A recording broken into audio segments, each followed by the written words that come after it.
Prezados amigos do Centro Espírita Allan Kardec, mais conhecido como SEAC, estamos aqui para conversar com os companheiros, fazendo uma visão histórica das manifestações mediúnicas desde a antiguidade até quando Kardec codificou a terceira revelação, dando origem ao espiritismo que nós conhecemos hoje. Que a gente possa ter um momento de estudo e de reflexão para todos. Não é novidade nenhuma que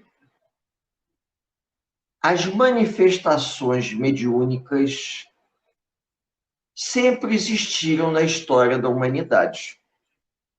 Desde a época da pré-história, quando o homem vivia em cavernas, em tribos primitivas, na época do Paleolítico, Idade da Pedra Lascada, existia o chefe responsável pela tribo, mas existia também o feiticeiro, que era o chefe espiritual. Hoje nós usaríamos a expressão de pajé, não é verdade?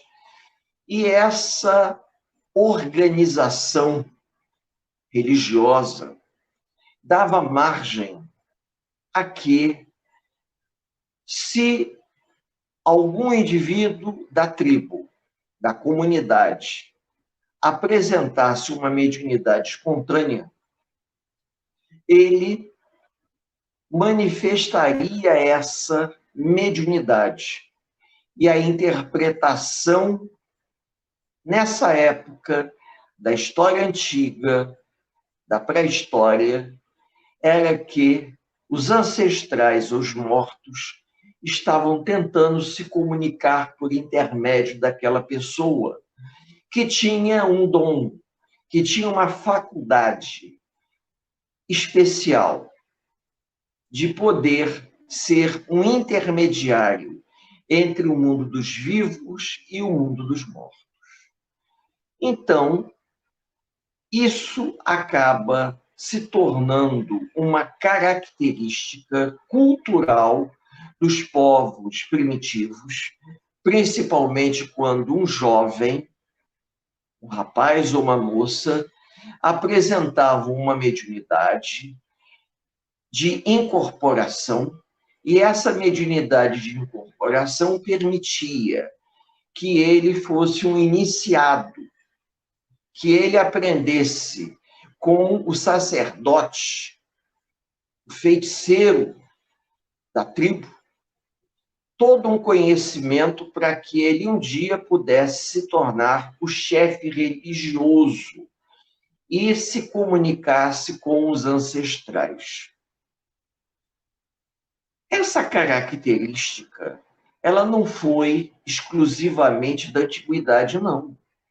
Ela continua na história da humanidade, se estendendo a todos os povos da história antiga, da Idade Clássica e, curiosamente, também na Idade Média. Na Idade Média, as coisas começam a mudar um pouco de formato. Por quê?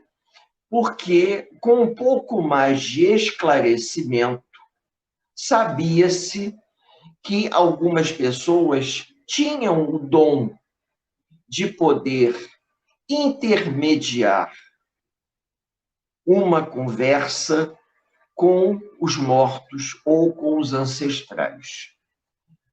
Isso era uma coisa tão evidente que na Grécia Antiga,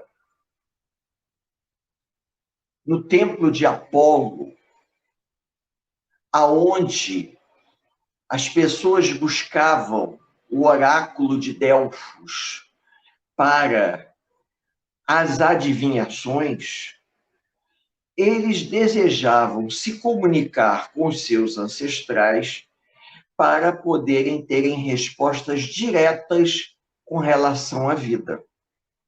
E, de uma certa forma, essa busca, esse contato com o lado espiritual, com o lado transcendental, favoreceram a um sortilégio muito grande de pessoas, até bem intencionadas, médiuns, que tinham e têm a habilidade, por intermédio de objetos, talismãs, conchas, pedras, runas, como se dizia, ter uma visão ou uma confirmação de uma situação espiritual que se desenhava de uma forma de clarividência para o médium.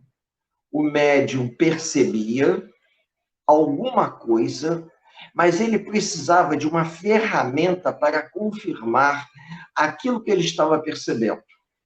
E dessa forma surgiu também a utilização das cartas, o tarô, como uma ferramenta em que o médium, ao colocar as cartas são colocadas numa determinada disposição que permitem a esse medianeiro fazer uma interpretação, mas essa interpretação ela é intuitiva, muito intuitiva, de tal maneira que esse medianeiro consegue perceber características da pessoa, do consulente, que deseja uma resposta, principalmente para as suas dúvidas de ordem moral, material. Na antiguidade, as pessoas procuravam os oráculos para obter vantagens materiais em relação aos outros, não tenham dúvida quanto a isso. Geralmente procuravam saber se o casamento da filha ia dar certo, se o genro era um bom partido, se as colheitas elas seriam abundantes o suficiente para não haver fome. Havia vários interesses materiais, mas também haviam os interesses de ordem de saúde. Uma pessoa apresentando problemas de saúde, o familiar buscava orientação junto aos antepassados. E, às vezes, os antepassados diziam a verdade, que era questão de dias para que aquele ente querido viesse a falecer ou desencarnar, o espírito se desligar da matéria. Então, durante muito tempo mesmo, vários medianeiros, vários médiuns, serviram como instrumentos, adivinhos, oráculos, para reis, governantes, em plena Idade Média. A gente vê isso em filme, que os reis possuíam no castelo uma espécie de um laboratório onde tinha um indivíduo que mexia com alquimia. E, além de ser um químico, ele também trabalhava como um adivinho. Ele estudava as ciências ocultas e procurava, através do estudo das ciências ocultas, fazer uma leitura do universo, fazer uma leitura, digamos assim, do mundo, de forma a tentar antever acontecimentos. E essa capacidade de previsão, ela foi, inclusive, proibida na antiguidade, porque Moisés proibiu que os judeus invocassem os mortos, justamente para prever o futuro. Então, era proibido, está naquele livro, o Pentateuco hebraico, um dos livros chamado Deuteronômio, aonde Moisés proíbe consultar os mortos, o sortilégio, principalmente sendo pago. Com isso, as pessoas, elas faziam, não deixaram de fazer, está na cara, né? Mas de maneira oculta. E os governantes também pagavam para que determinados adivinhos pudessem perceber algo que estivesse prestes a acontecer. Não podemos nos esquecer aquela passagem bíblica famosa em que José, quando esteve no Egito, ele tinha sonhos e tinha visões, e ele vai antever o período de seca e de fartura no Egito, quando ele fala para o faraó que 7 vacas magras comeriam as 7 vacas gordas, e 7 espigas mirradas destruiriam ou engoliriam as 7 espigas fartas. Essa era uma visão espiritual que permitia que muitos médiuns pudessem realizar adivinhações. E Moisés vai proibir isso. Vai proibir porque era uma prática que existia desde a antiguidade. Muito bem, na Idade Média, isso não mudou, como eu falei. E os adivinhos continuaram trabalhando nos bastidores dos castelos, das igrejas, procurando entender melhor os enigmas do universo. Principalmente quando, no início da Idade Moderna, tá? Já por volta do século XVI, reencarnam pensadores, cientistas, espíritos amadurecidos e visionários que haviam recebido uma carga cultural muito grande da Idade Média, do Renascimento, e com essa carga cultural, esses espíritos, eles serão visionários e precursores de pensamentos que vão abrir campo e espaço para o surgimento do iluminismo na metade do século XVIII. Então, vocês vejam o que eu estou falando.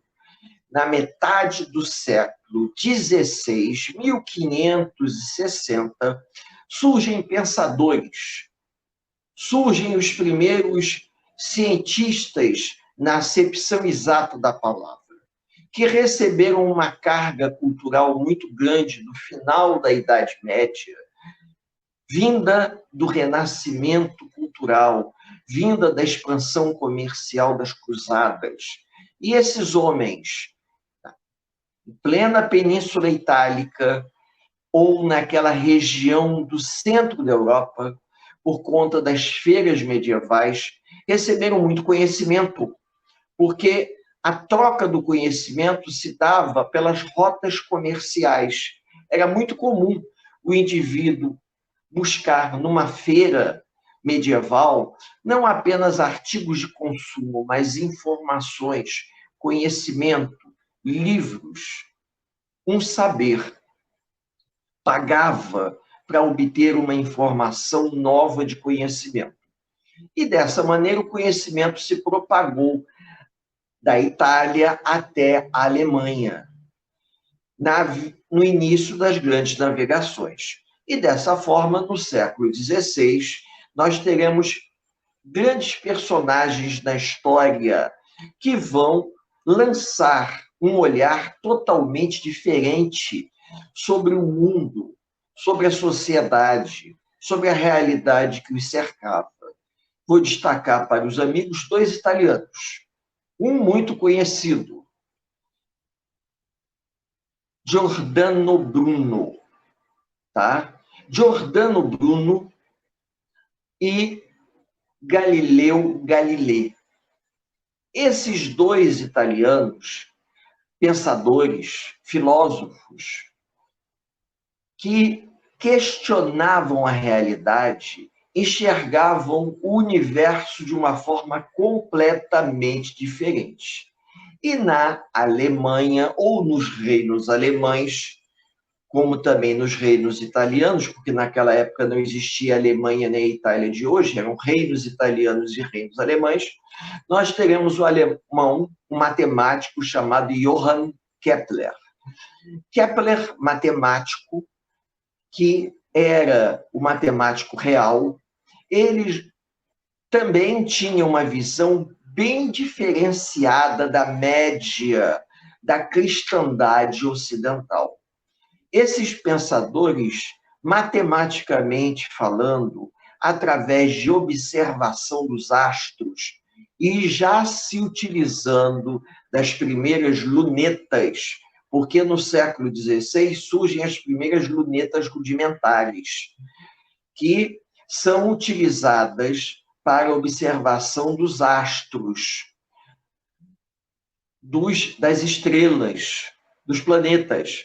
Percebem claramente que a Terra não ficava no centro do universo, que a abóbada celeste ela não era fixa.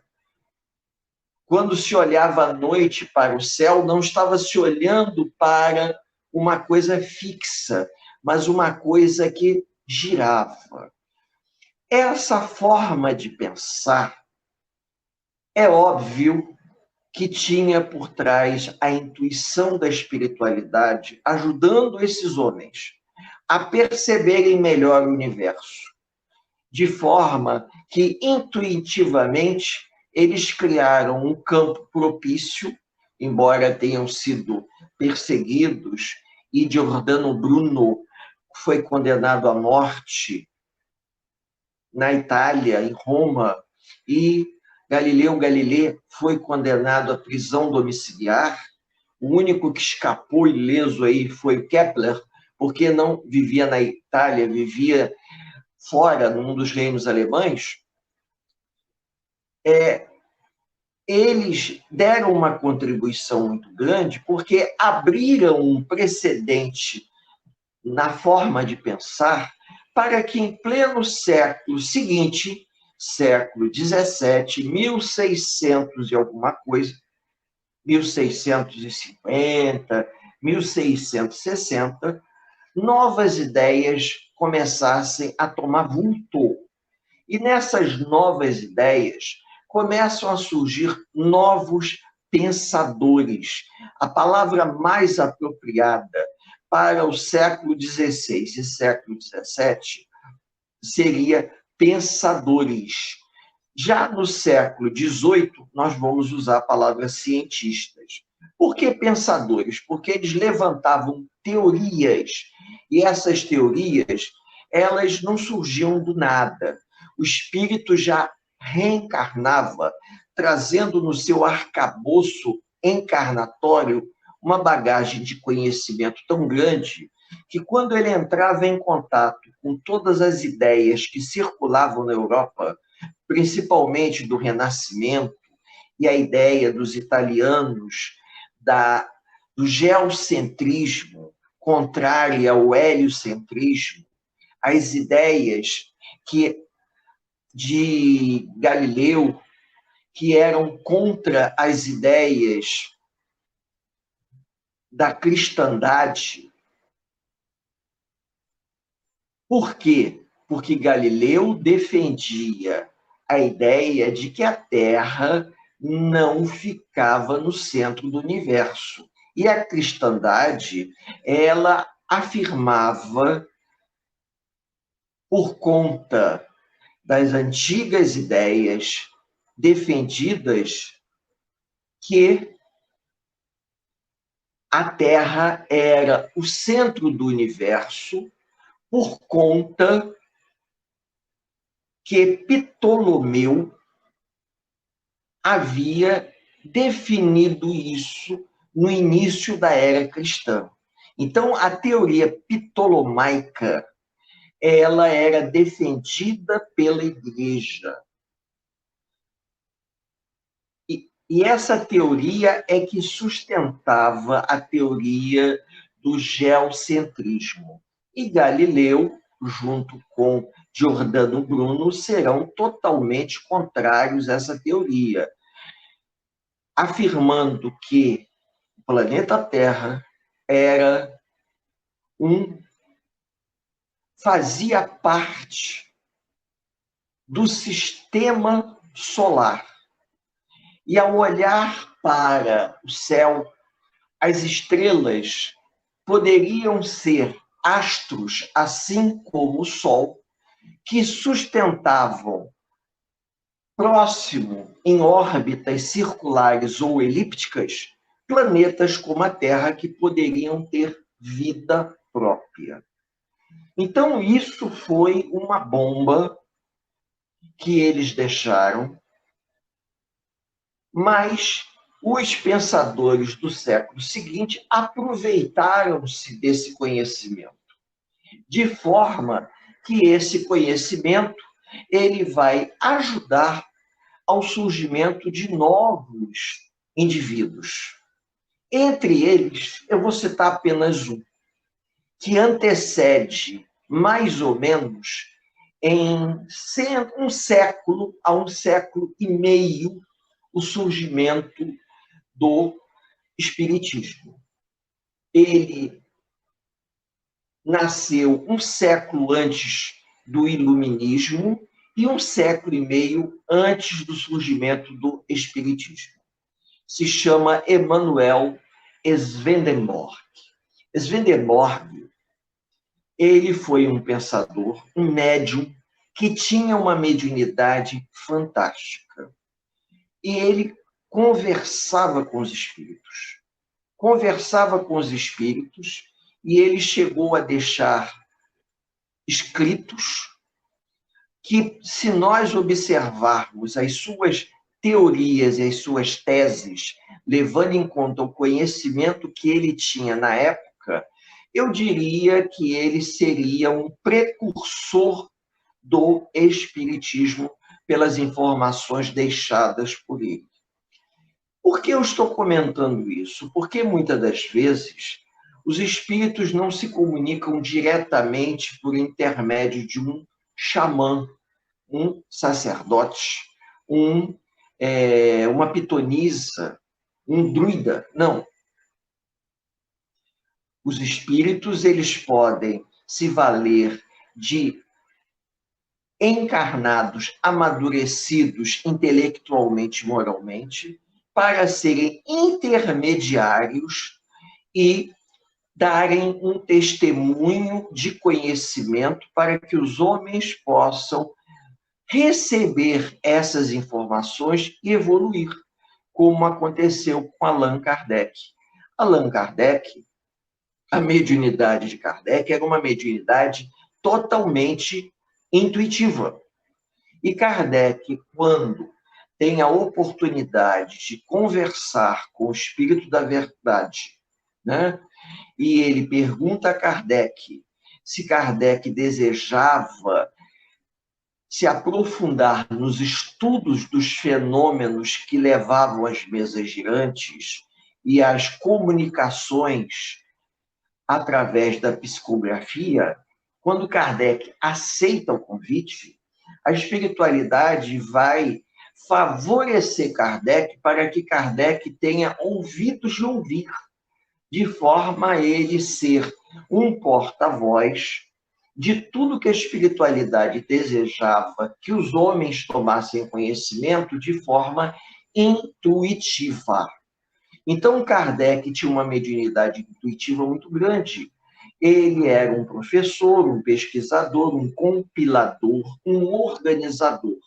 Mas antes de Kardec, nós tínhamos o que chamamos de espiritualismo, aonde os médiuns se manifestavam, dando testemunhos da existência da vida após a morte do corpo físico.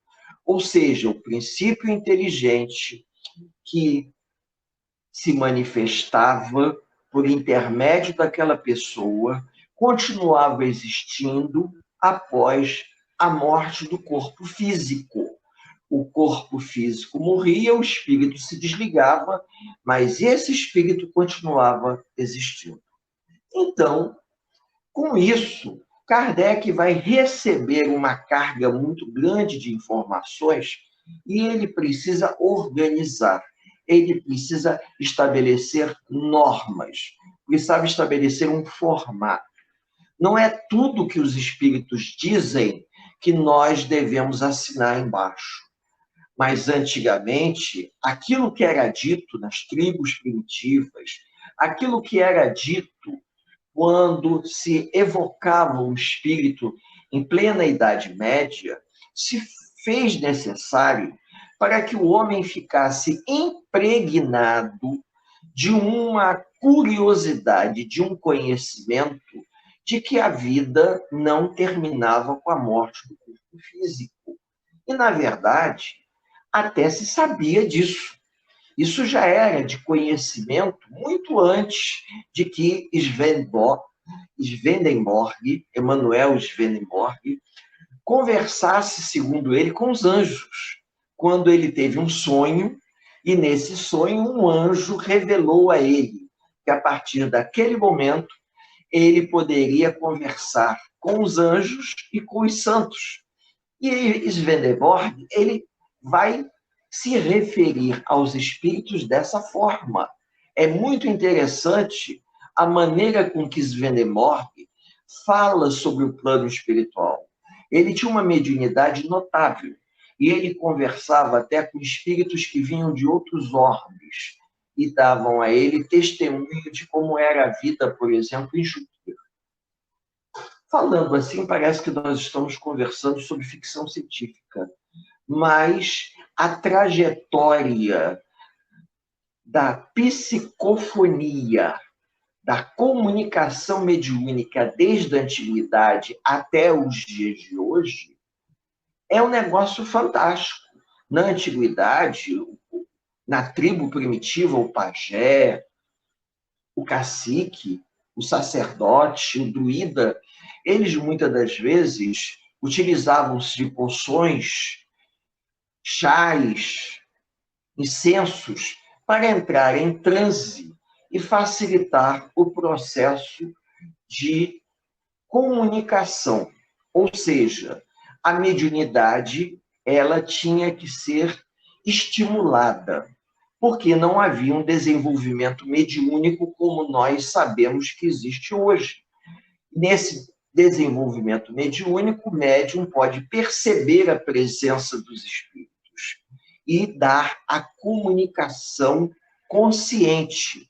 Naquela época, a espiritualidade, para se fazer mais presente junto a todos, se utilizava daquela mediunidade totalmente inconsciente, aonde o indivíduo não tinha a mínima noção do que estava acontecendo. Dava comunicação, as pessoas ouviam, e quando ele voltava a si, ele não sabia o que havia falado. Então, durante muito tempo isso aconteceu. No Egito, então, na Grécia, os povos do Oriente, muitos possuíam esses recursos. Tribos. As tribos do interior da África, os nativos do interior da África, os nativos do interior das tribos pré-colombianas se utilizavam desses recursos. Por quê? Porque a espiritualidade sempre esteve junto aos homens, tentando estimulá-los para eles evoluírem. Porém, já no final da Idade Moderna, com a evolução das ciências naturais, com o surgimento de novos pensadores, com o enfraquecimento, se nós podemos dizer assim, do poder religioso ligado às descobertas náuticas, aonde a Igreja e o Estado passaram a ter muito mais interesse nas descobertas das novas terras do continente americano da Ásia, do que ficar discutindo questões religiosas no continente europeu. Dessa forma, houve um refresco muito grande. E esse refresco, a partir do século XVII, ou seja, 1600 e alguma coisa, houve uma diminuição da perseguição religiosa por motivos científicos, o que permitiu que novos pensadores surgissem. E esses pensadores começam a elaborar teorias, e essas teorias começaram a criar um terreno fértil e propício para o advento do iluminismo no século XVIII, na França, o berço cultural da Europa e do mundo ocidental. E dentro do movimento iluminista, nós teremos o enciclopedismo, que será um desdobramento, aonde os iluministas chegam à conclusão que todo o conhecimento da humanidade ele tinha que ser transmitido de alguma forma, e não podia ser como sempre foi oralmente. Ele tinha que ser registrado. Então, todo o conhecimento do mundo ocidental que foi possível se registrar naquele momento foi colocado numa enciclopédia de A a Z, com 33 volumes, se não me engano, que se encontram no Museu do Louvre, e essa enciclopédia ela continha todo o conhecimento que a humanidade ocidental tinha condições de oferecer, ou melhor, acesso. E com o passar do tempo, essa enciclopédia passou a crescer por conta da constante atualização. Para se ter uma enciclopédia, tinha que se ter dinheiro, porque eram livros caros, livros muito bem elaborados, livros bem feitos, livros para transmitir o conhecimento. Kardec, um professor, um estudioso, um pedagogo, que quando recebe a oportunidade de organizar a codificação espírita, ele percebe claramente que todos aqueles fenômenos que aconteciam na Europa naquele dado momento, porque quando Kardec, por volta de 1851, teve acesso às mesas girantes, e durante o período de 1851 até 1857, quando ele vai lançar a primeira edição do Livro dos Espíritos, Kardec ele fica sabendo que existiam fenômenos sobrenaturais que estavam espipocando pela Europa inteira. E que aquele estudo que ele estava fazendo tinha uma relação muito grande com o que acontecia em toda a Europa, que aconteceu nos Estados Unidos, com as irmãs Fox, com os irmãos Davenport. Então, esses fenômenos todos vieram à tona, vieram a público por conta dos jornais. Os jornais, a comunicação na época se dava através dos jornais, os navios a vapor cruzavam o Atlântico levando os jornais e as notícias. Todo mundo ficava sabendo, se trocava correspondência. Kardec conversava com os outros pesquisadores que naquela mesma época também desejavam entender melhor o que existia por trás do homem que dava-lhe a essência da vida, e quando ocorria o fenômeno da morte, o que exatamente havia acontecido? Alguns chegaram ao ponto de pesar uma pessoa um pouco antes do fenômeno da morte e depois em que a pessoa havia morrido, e chegaram a detectar uma diferença de peso, que pode, alguma coisa saiu do corpo, alguma coisa deixou o próprio corpo. O que poderia ter sido o espírito? Então começaram a levantar esses questionamentos. Mas Kardec, ele tinha uma linha de raciocínio completamente diferente.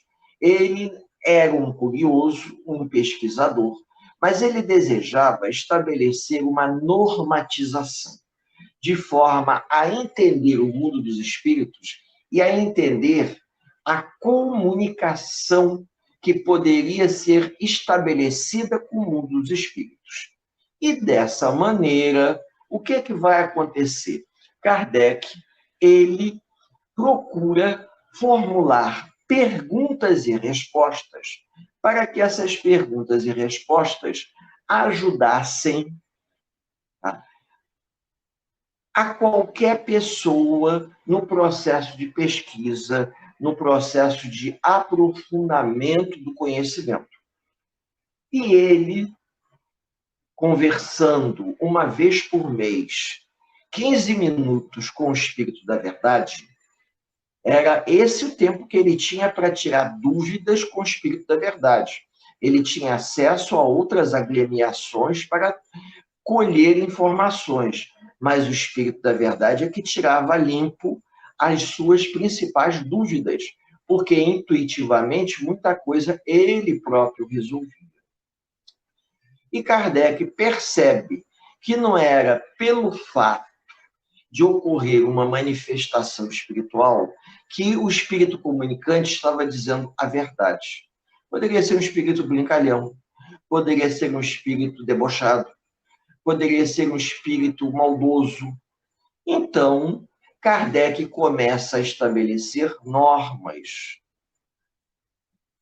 de forma que, a partir daquele momento, ao se realizar uma reunião séria, se realizasse uma prece e, ao chamar, evocar o espírito, se evocasse de forma séria, para que aquele espírito que se apresentasse ali fosse um espírito que tivesse um nível de ordem moral que se equilibrasse para mais com as pessoas que ali se encontravam.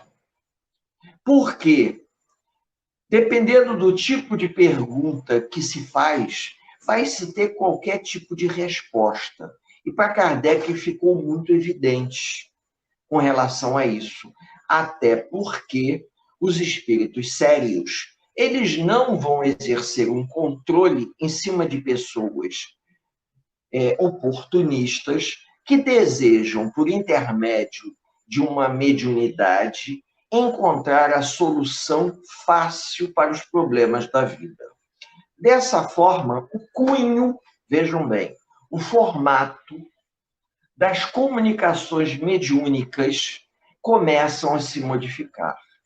Diríamos que até o advento do Livro dos Espíritos, em 1857, nós tínhamos apenas o espiritualismo na acepção exata da palavra. Ou seja, qualquer pessoa que acreditasse na vida após a morte do corpo físico seria espiritualista. Mas, quando Kardec estabelece os parâmetros por intermédio do Livro dos Espíritos, aquele que acreditasse na vida após a morte, mas seguindo os parâmetros do Livro dos Espíritos e dos outros livros que Kardec viria a organizar, seria espírita. Então, nós podemos dizer com isso que nem todo espiritualista é espírita, mas todo espírita acaba sendo um espiritualista. Até porque você sabe que aquela atividade ela tem um fundo de verdade, mas isso não quer dizer que ela seja séria. Agora, o espírita que segue as normas doutrinárias, ele não vai se sujeitar a determinados tipos de reunião pública e nem determinados tipos de, digamos, manifestação. Mas ele sabe que aquilo ali tem um fundo mediúnico. Ser mediúnico é uma coisa, ser espírita é outra. Então, quer dizer que muitas manifestações mediúnicas são espiritualistas? Sim, sim. Existe um espírito por trás daquela manifestação produzindo aquele fenômeno? Existe. Mas isso não quer dizer que seja uma manifestação séria. Kardec estabelece esses parâmetros até porque, quando ele veio a elaborar o livro dos médiuns, tá? Depois de algum tempo, da segunda parte, se eu não me engano, do livro dos Espíritos, ele vai colocar referências para que o deseje seguir o caminho mediúnico, ele compreenda que a mediunidade ela tem, digamos assim, usando preceitos sérios, ela tem normas, procedimentos que nós devemos seguir e que nós devemos obedecer. Essa seria a grande diferença entre a mediunidade e as comunicações mediúnicas do passado, desde a época da pré-história, às comunicações dos dias de hoje. Quando, por exemplo, antes de uma guerra, o rei buscava os sacerdotes para que ele, por intermédio dos xamãs, evocasse os mortos para saber se deveriam ou não entrar em uma batalha. Aquilo, naquela época, era algo permitido pelo conhecimento, pela cultura, pelo que se sabia. Mas hoje, com as informações de ordem moral que nós já temos, nós temos que rever os protocolos, a palavra era essa que eu estava tentando me lembrar, que a doutrina espírita estabelece para que as comunicações mediúnicas sejam sérias. No dia da reunião mediúnica, nós devemos seguir todos os protocolos, obedecendo às normas, e não simplesmente estando ali por uma mera convenção. O objetivo dessa nossa conversa, desse nosso papo, tem com a finalidade despertar em todos os companheiros que nos ouvem nesse momento a seriedade que envolve o trabalho da doutrina espírita.